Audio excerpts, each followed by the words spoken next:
Good artist. We're good. We're good, Coach. Okay. Guys, go ahead. Start with you, Sarah. Hey, Sean. Did you guys come out of the game with any injuries? We did have a couple of just nicks and bruises. Jordan Whittington got his shoulder. Alaric had some swelling in his knee. Seemed like Darius came out good with his hamstring. Fisk had a sore shoulder. Cam Curl had a little bit of hip soreness, and then Matthew with a little bit of back soreness, but none of those guys expect to affect, their availability when we get back. And then if the guy's eligible to come off IR after the bye, Steve, Puka, and Joe, I believe, along with Cooper, do you expect them to be able to play in your next game? You know what? I haven't gotten to that yet. I just finished up going through the game and stuff like that with the players. So I'll get with Reggie and his group on all those things after we connect today. And then finally for me, when you look at what Kyren has done in the first quarter plus of the season, how do you evaluate that? I've been really proud of Kyren. I think he's so competitive. His spirit, the way he goes about it, I love it. Obviously, he's such a great competitor. The one thing he'll look at is put the ball on the ground, but you look at the amount of, free hitters that he ended up getting positive yardage with yesterday, short yardage, tough red zone running. We can get everybody to start playing like him. We'll be in good shape. I love what Kyren Williams has done. Thank you. You're welcome. Adam. And Sean, yesterday we saw some 6DB looks, seen some 2 defensive line looks the last couple of weeks. Without going into any of the strategic purposes of that, just what do you like about the way Chris has been mixing up looks for offenses? I think you earn the opportunity to be able to do that in those particular situations that you're talking about, Adam. And so, I really thought, our defense did a lot of good stuff yesterday. I thought we, got a lot of guys involved, had some different guys in some different spots. You talked about that package that I thought was really productive for us. And so I think our coaches as a whole have done a good job of continuing to figure out, all right, this personnel, we've got a lot of younger guys, a lot of guys that we're getting familiar with.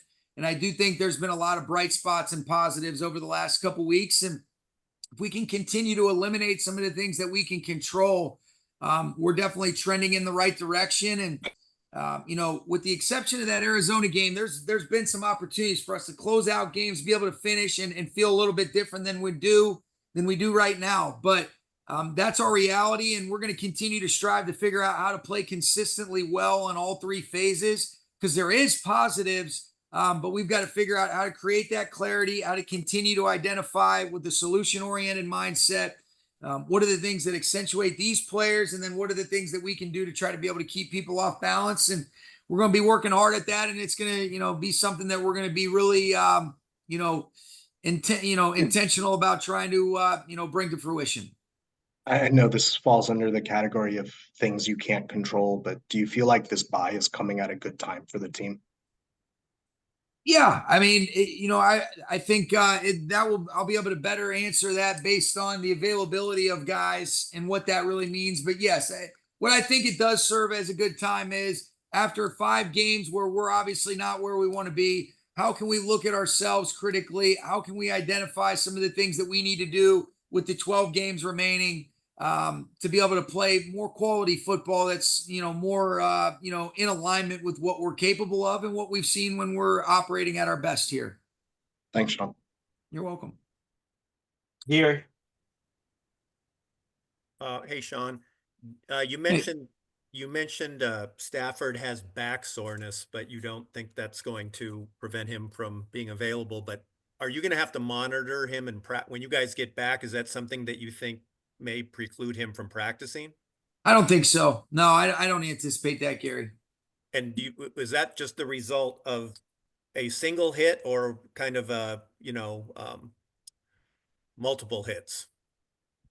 I think there was a couple more than one hit. So, I'm not exactly sure. I just know typically I don't read, everything off, but because it was kind of with the bye, these guys would be still full participants, everybody that I had mentioned to you guys. So I think it's, this guy's been playing for a long time, Gary. He's as tough as it gets. He took some shots yesterday. He's taken some shots this year and throughout the course of his career. So I think he just had a little bit of back soreness. And it's something that we want to monitor is kind of all I was really getting at. Didn't want to kind of make it too big of a deal because we don't expect it to be something that does limit his ability to participate in practice when we do get back either. And as part of your what you guys will be doing this week as coaches, and I guess with Les, do you anticipate any roster adjustments, either adding guys or cutting guys? That those are things that I would never say never on anything. I think more in alignment where maybe you add, but I don't know about cutting anybody. I think we're going to look at always ways to improve. We'll look at that, and those will be conversations like you just mentioned, Gary, that Les and I will definitely have, with with personnel and with the coaches as well. And then finally, I know it's about a month away, but with the NFL trade deadline coming up, are those conversations related to that? Will those happen this week, or is that something that happens closer to that I think time? all of the above. The bye week enables a little bit different dialogue just based on your availability, not preparing for an opponent, even though you do want to kind of try to get ahead. So those are conversations that go all the way up until that deadline, just based on our previous experiences. And then there's definitely some possibilities of conversations, whether teams reach out, whether we reach out to teams, whatever that looks like, that, could be, could potentially occur this week. But typically it's a little bit closer to that deadline just based on our previous history. But this has been an earlier bye than we've had. Thanks very much. You're welcome. Jordan. Hey, Sean. Hey.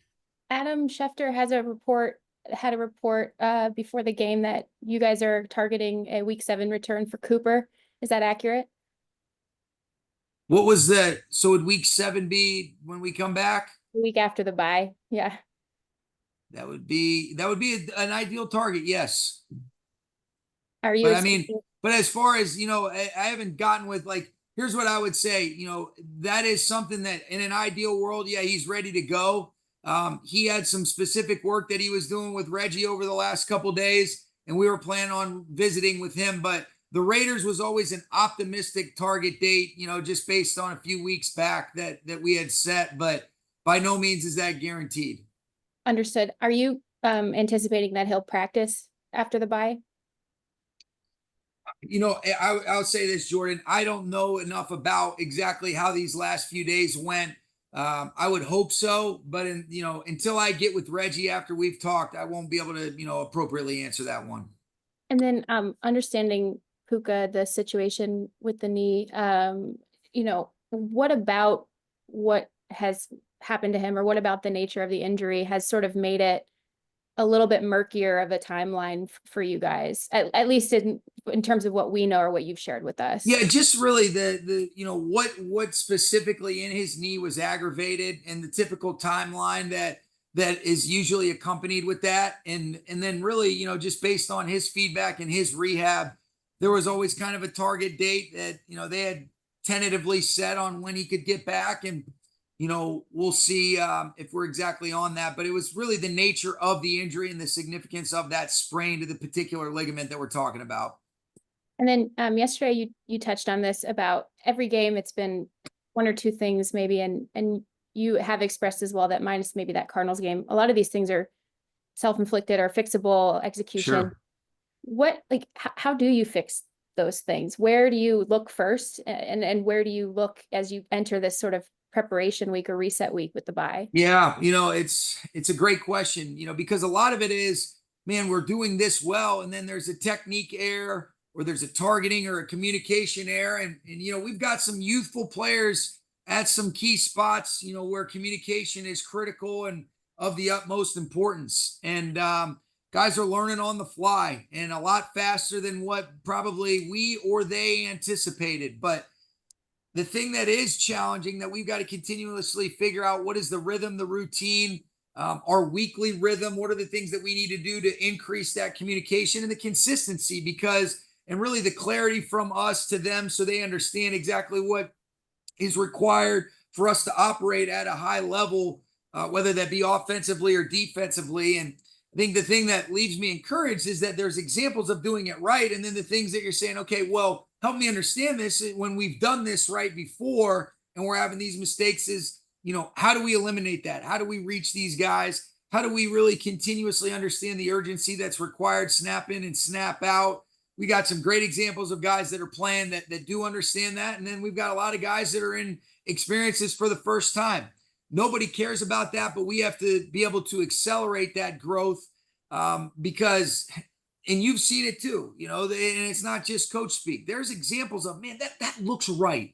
That's what you want it to look like. And then there's some other ones where there was a mistake that occurred there. And that's something that, we've got to eliminate and you can't have if you want to consistently operate, whether that's offensively or defensively. And that's been too frequent of a pattern that has really hurt our ability to finish out games, especially each of the last couple of weeks. But there's been enough good stuff to give you a chance to be in it.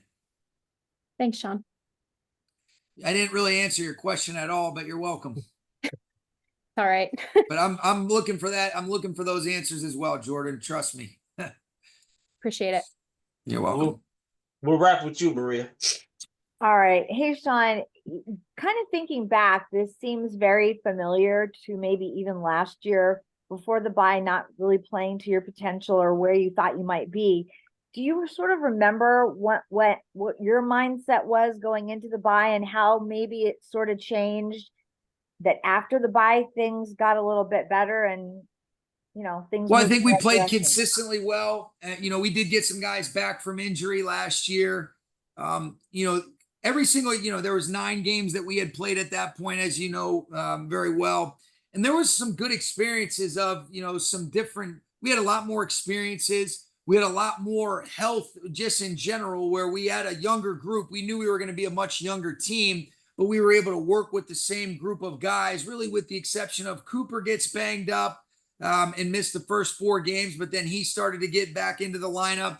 And then we missed Matthew for the second half of the Dallas game and for the Green Bay game, going into the bye. So getting him back was a big deal, but there are some comps, and then there's also some unique differences just based on the amount of injuries that we took on throughout training camp and then within the first couple weeks of the season. But regardless, what we've got to do is use this bye as an opportunity to get refreshed, rejuvenated. We got to reassess what we can do as a coaching staff, to make sure that, we're doing everything in our power to try to put these players in the best spots that they can be in, to consistently try to play quality football. We're going to, urgently and intently work on that, continue to pour into this group. And I'm hopeful that we'll see some improvement and good things ahead. Is it difficult to know there's an urgency, but not overthink it as a coach? Oh, absolutely. I think it's a great fine balance. And ultimately the goal is to inspire and encourage positive change, with these guys and the consistent things that we're looking for. And so we're always trying to figure out how to be able to connect, how to make sure that we're creating that clarity, and then also understand within each of these matchups that occur on a week-to-week basis, what are we doing within our schemes and what are we asking of our guys to try to help them to go shine. Thanks, Sean. You're welcome. Hey, Coach, you got one last one, Rico. Okay. Good afternoon, Coach. Buenas tardes. How are you? I'm good. How are you? Good, doing well. Just wanted to ask for a quick update on how Steve's doing, Steve Avila.